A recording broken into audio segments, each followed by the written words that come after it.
Hi, everybody. My name's John McN. I'm a ranger with the National Park Service at the Roger Williams National Memorial. Has anybody ever been there? Yeah. Okay. How many people here are native Rhode Islanders? Excellent. I can give Rhode Island directions then. Where things used to be. Before we started out, we're going to be talking a little bit here about the Native Americans and then going up to the Rock and talking about the Rock, because I guarantee you people have more stories about the Rock than I do. I also guarantee that I'm going to learn something about this place probably equal to what you learned today. My background is an archaeologist here in New England. Okay, I spent 10 years digging holes in the ground around here, finding Native American and early historical material. I've been with the Park Service for 15 years now, talking about Roger Williams and the Native Americans. So 10 years plus 15, that's quarter of a century. A lot of time dealing with this subject. I don't know about all the little places around Rhode Island. One of the things that I'm going to talk about is why this place is not known by a lot more people, but we'll talk about that up there. To give you some background, 20,000 years ago, long, long time, where we are right now is underneath a mile of ice. Glaciers coming down from the north, pushing all the dirt and rocks ahead of them, forming things like Cape Cod, Martha's Vineyard, Nantucket, Long Island, Block Island. That's sort of like where the snowplow stops, the ice melts, and that big rock pile and dirt pile sits at the end of it.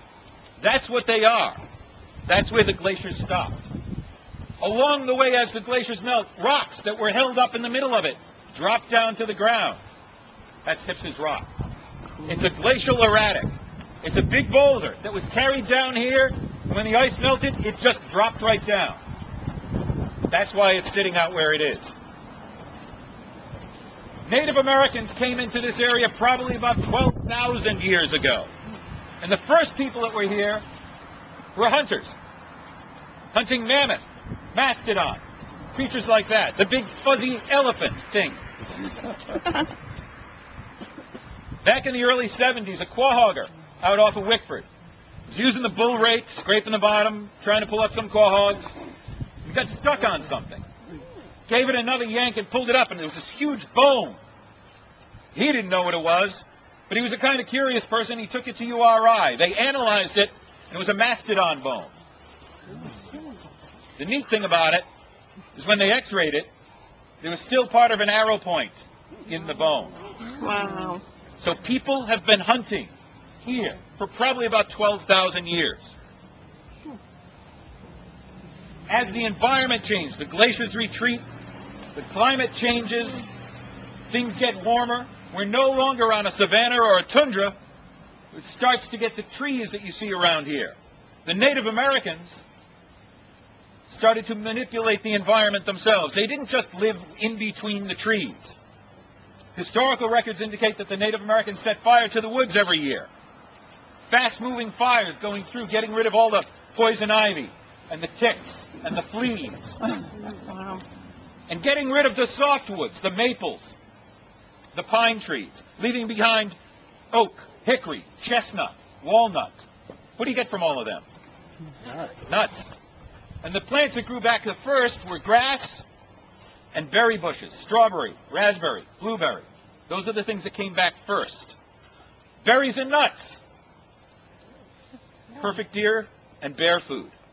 So setting fire to the woods cleared away all that undergrowth that you would see over there. You didn't have tall, skinny trees packed in among each other. It was much more the way Roger Williams Park is in Providence, with open grasslands and huge oak, hickory, and chestnut trees.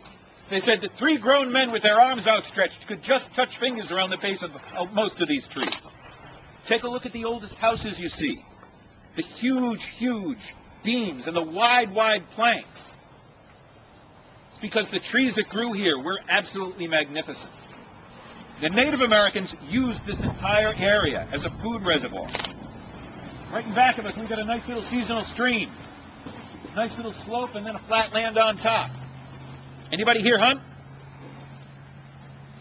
Be a perfect place to have a small hunting camp.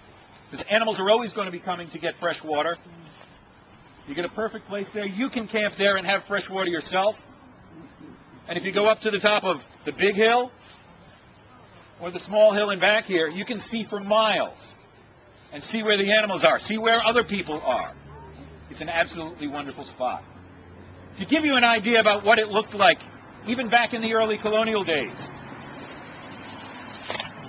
Okay, we can pass this around so people can see it up close. This is a view from Providence looking west, roughly 1650. You have the early Providence settlement along North Main Street. You have where the State House is up in the top right-hand corner on Jefferson Plain, as it was called, or the Plain. And a major feature dominating the landscape is Newtoconkinut Hill. Woo! One of the original boundary markers for the original gift of land from the Narragansett to Roger Williams. We'll have this around here so everybody will get a chance to it. Oh, all that water? That's the Great Salt Cove. It's all filled in now. Yep. Wow. Okay. Matter of fact, the mall sits right about dead center in this painting. Okay. We'll have this here so everyone can take a look at it. But if you have a wide open landscape like this, without lots of woods, the way we see it around us now, markers on the landscape, like a large rock standing up, are going to be a gathering place. Because everybody can say, we'll meet on the rock on the other side of the hill. It's a landmark. And it has been a landmark since people came here. Why it's been forgotten, that's something we'll talk about up there. How's that sound? Great. Excellent.